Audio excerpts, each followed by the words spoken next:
How did I make a feature film in 4 days while I was on vacation? Stick around, watch this video, and I'll tell you. I made a feature film called Watch Me As I Go, which is a film that revolves around two characters who are forced to live in a hotel room together when they are booked in the same room. It's kind of like a comedy mixed with a drama, and it was a lot of fun. I made the film with my wife, who was so gracious to be in the film with me. And I wanted to talk about how I made this film, how did I conceptualize it, how did I produce it, how did I edit it, and how did I distribute this film, and how did I make it in 4 days while on vacation. So how did I conceptualize this feature film idea? This first kind of goes back to 2019 when I went to a trip in Vegas. When I made my feature film Chlorine, there was a little small sequence where I shot this Vegas scene, and we threw it in the movie, and we had a little scene where we basically said, oh, why don't you go to Vegas? Then I had a scene that played in Vegas, and then my character returned.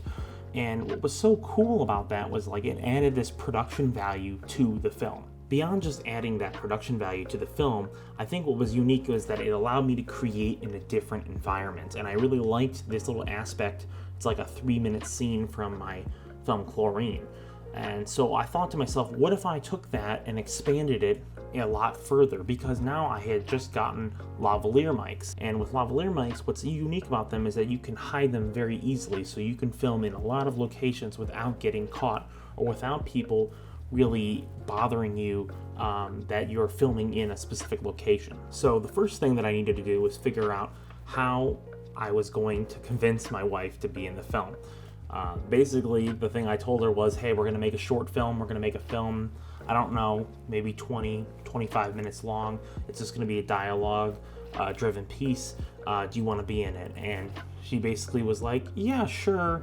I think she was a little hesitant because she just wanted to be on vacation, but I assured her that, hey, it'll be very small. It'll take up a very little amount of time. We'll only be shooting for maybe an hour, hour and a half every day. And the majority of it will be just kind of while we're doing other things, and it won't be too much time. So she agreed to the production, so that helped me get my first person that I needed to be in the film, which is another actor. I wanted it to be a piece between the two of us because I figured conversational stuff would be the easiest. I knew that if I had to do anything that involved action or, thrilling stuff, it would be a lot more complicated. But if it could just be a romantic comedy, a piece where people are just dialoguing, I knew it would be a lot more achievable on a low budget while I'm on vacation. So I had the idea to shoot it in Myrtle Beach. I had the actor, my wife, to be in the film with me. Then I needed to conceptualize. So we started driving down to Myrtle Beach. We had 2 days to drive down, and this was the part where I was kind of coming up with ideas. I started looking to things that I really liked. The Before trilogy was one example of Richard Linklater. I really liked those films, and I wanted to do something kind of in that vein. So I decided, hey, what if we made a film where two people are just conversing throughout this whole vacation? And then I had to decide, how do they meet? How do they end up getting in the same room together, and why would they be talking? And what would be the adversarial nature that they would start at, and where would they end up? What I came up with is basically two people being forced to be in the same hotel room. I thought this would be a good concept that could mine a lot of comedy, but also allowed me to do a few things. First of all, it allowed me to use the hotel room as a major location. This was really good because a lot of the times whenever I needed to advance the plot really forward and I didn't want to have to be outside filming a ton, we could always put a scene that was in the hotel room. This made things a lot easier and a lot more focused. We could put down, the more absurd narrative parts. So there's a part where I call the hotel assistant to see if we can get separate rooms, and I think if we had tried to do that scene while we were outside and like baking in the heat, I think it would have been a little bit more stressful. So I think the fact that we were able to set the main location in the hotel room allowed us to really mine a lot of comedy and also have a lot of production value because we were up really high, so every shot looked really interesting when you were looking down on the main streets. So now that I had the story idea, basically what I needed to do was to execute on this plan. When we got there the very first day, it was kind of one of those days where you got to get everything up there. I didn't really have any time to film. I shot a few shots, I think on the balcony, just some B-roll that just ended up being used for little parts, but nothing really major. So the first day wasn't really even a production day. We had 4 days left to shoot. And in those 4 days, what I would do is basically every location that we went for our vacation, I would plan around a scene. So I knew that there was going to be a whole set of dialogue scenes that needed to be accomplished at different locations in order to advance the story. Basically, every shot would be a different day in the character's time on this vacation. So that was the most, I think, fun part about it, was because we could be sitting on just some, chairs, and then it would be like, okay, we're going to be here for like 2 hours anyways, just chilling out. So what do we want to do here? We would, mic up. We only had one lav mic at the time. I now have two. So we had to use one lav mic to split between two actors. So what we ended up doing is, usually for the majority of the film, we had us standing relatively close to each other. We would clip the mic on the inside shoulder of the person who was the louder one. So if the louder person would have the mic closer to the other person so that their voice would carry and the other person's voice would carry, and we'd ultimately kind of get the best of both worlds. And I think that the audio turned out relatively good, considering that we only had one lavalier mic. Another way we got around the sound issue, we used a scene with these chairs, and when we were facing towards the camera, we were able to obscure the mic so that it was closer to both of us. And both of these times really helped us make the audio experience better. And it didn't make it seem like it stood out as being poor. So I think that that's one thing to focus on, especially if you're on a sort of vacation feature film that you're trying to make. Focus on audio, try to get lavalier mics. If you can get two, that would be a lot easier, and I think now that I have two, it would make this film a lot easier to shoot. But we rolled with what we had, and ultimately I think that the audio turned out good. Another thing we did was made sure to shoot as many locations as possible. So we had scenes in the chairs, scenes at the chairs at the beach, we had scenes of us kind of walking on this one path. We had scenes, basically as many locations as we possibly were going to go, we filmed there. And I think that ultimately the more locations, the better. And maybe my biggest regret was that we didn't do enough locations. I was talking to my friend Joel Haver when we were talking about the film, and I was basically kind of asking him questions, and I think what we determined that could have been better is to have more locations and more dialogue in the film. Have more dialogue scenes that got broken up by other dialogue scenes. So if I was going to shoot this conversational kind of romantic comedy film again, I would have done a little bit differently. I would have had more scenes, more locations, shorter conversations. Some of the scenes in this film run a few minutes long with basically unbroken takes, which works for an improvisational kind of film that we were making. But I think that if I was to do it differently, I would have done it in smaller chunks and put them at more locations. So we would be spending less time filming at each location, but we'd be getting more production value by showing different locations and having different conversations. Another big thing about making a film on vacation is also keeping your talent happy. I mean, my wife was on production. I think the biggest thing was trying to make sure that I wasn't overdoing it on a vacation film, trying to make sure that I wasn't pushing to do way too many things at once. So I think most scenes in the film were the first or the second take. I think most scenes in the film were done in such a way that I was maximizing the amount of stuff we were shooting and getting done at every moment. I did not want to have a lot of fat on the film. So basically everything that I shot was done with intention. I knew exactly what I wanted to say. I knew what the scene wanted to convey, and we went out and we just shot it. Sometimes with the improv, you got to do it a few times, but overall, the sooner the better was my mentality going into it. Was if we can shoot it and get it done, let's get it done and be done with it, and so we can move on to the next scene. Instead of trying to deliberate like a regular film and try to do multiple takes, I thought that the more looser style would fit this kind of narrative. A big regret of mine that I wish I would have done would be shoot more B-roll. especially on a location like Myrtle Beach, which is very beautiful and very elaborate, you can use as much B-roll as possible.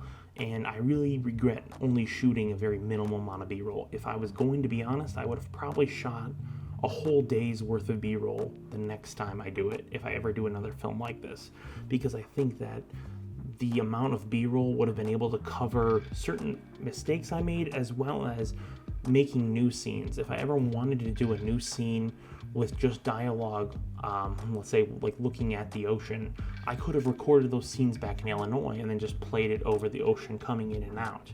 But without that B-roll, I was kind of limited in what I could do. So I think that if I was going to change anything, I would have had a lot more B-roll and focused on trying to get as much assets as possible. But that was because I was limited with what I had. I didn't have a computer to edit any of this film on. So I shot the film on one 128 gigabyte SD card. So I didn't really even know, getting back from the film, how much of the film I had shot and how much of the film really needed to be there. So when I got back, I got into the editing room and I sort of determined what I needed for the film. Within a few days, I put the whole film together and I was at about 35 minutes long, and I was pretty disappointed. I was like, I wanted to make a 40-minute feature film, like a really tight kind of Academy-style feature film, and that was disappointing. I was like, oh no, this is not what I wanted to do. But luckily, I knew when I was leaving Myrtle Beach, there was going to be one scene that I couldn't film in Myrtle Beach because I ran out of time, which was a scene in the car. And I purposely devised this scene in the car because I knew that I could film it anywhere if I absolutely needed to. And what we ended up doing is making that scene run a few minutes long. And with that scene, it helped us get the length that we were hoping for the film, as well as finishing the story, the beats that were missing from the scenes that I shot in Myrtle Beach. And then the final thing that we did was we added another additional scene that also ended up being in the car, which was this idea that I had in the last few minutes of editing, where I was like, maybe we need another sort of voicemail. And a big part of the film was these voicemails that the characters send to each other. And so I thought it would be interesting to show that from the perspective of both characters getting these different voicemails. And so we ended up filming a little scene in there. And with that, we ended up having a rough runtime of about 40 minutes. So we achieved the runtime that we wanted, but we also shot the scenes that we needed in Myrtle Beach, and we faked whatever scenes we could fake in Illinois when we got back. In editing, I spent a lot of time looking at the cuts and trying to trim the fat on every scene I possibly could. We ended up having a really long cut when we originally started that had like 45 or 50 minutes, but so much of that was just scenes playing out completely unbroken with basically no motivation to the editing. And over a few months, I didn't do too much editing. I just did a lot of thinking about where the conversations would naturally flow in and flow out. And sometimes these points aren't as obvious. And another way you can do that is bringing in test audiences. I screened this film for a couple friends, my friends Doom Productions, my friends RC Films, and my friend Joel Haver all came in at different points, and I showed them the films. And it's funny because they both had different sort of results. My friend Joel Haver had more of a trim this down, trim that down, and Doom Productions and RC Films had a lot more of like, you need to expand these scenes here and expand these scenes there. But there were some commonalities. There was one scene in particular that literally every person agreed needed to be cut down. So I knew that scene that I had needed to be cut down, and that was really, really helpful. In the case of the expanding scenes, that's where I ended up coming up with the voicemail idea. And in the case of trimming some of the scenes, there was a few scenes that I trimmed because Joel Haver was saying that maybe the pacing of the scenes weren't as efficient. So I think that overall, listen to your test audiences if you do have them, especially if they're close friends and filmmakers who you trust. I think that that is a really good way to get you to cut the film and get it at its best and most consumable state. When it came to distribution for this film, I basically put the film on YouTube. I had a little bit of a trailer beforehand. I did some promotion through posters made by Caleb Robinson of RC Films, which was really, really helpful. The poster was beautiful. It looks like this, or wherever I'll put it on the screen. And I was able to use that marketing as efficiently as possible with the trailer, basically telling everyone like, hey, next week the film's coming out. And then the film came out, and it's right now done nearly 3,000 views. And if you want to check it out, you can find a link to it somewhere around here and check out the film. I would love for you to see what you think about it. It's completely free to watch online. I think that the one thing I would say when you're making a project like this is don't sweat it. If you're going to do something that's going to be fun and conversational, don't make it something that it's not. Don't try to make it like the greatest, most amazing, like do 150 shots of every scene. For me, I think that Watch Me As I Go, what was fun about it was like, hey, we know that this isn't going to be perfect. We're not going into it with the idea that this is a perfect movie. We're going into it that this is going to be a unique experience for the audience, and that hopefully the chill and relaxed vibe of it will pay off and give people something that they enjoy. So hopefully you enjoy this video. This is how I made my film in a few days and on vacation, so I think you can do that too. If you want to, I would suggest get a lav mic, get a nondescript, kind of discreet camera with a small tripod, shoot some stuff, shoot scenes everywhere, just get, you and your significant other or you and a friend on a trip, and you can do that pretty easily. So thank you and have a good one.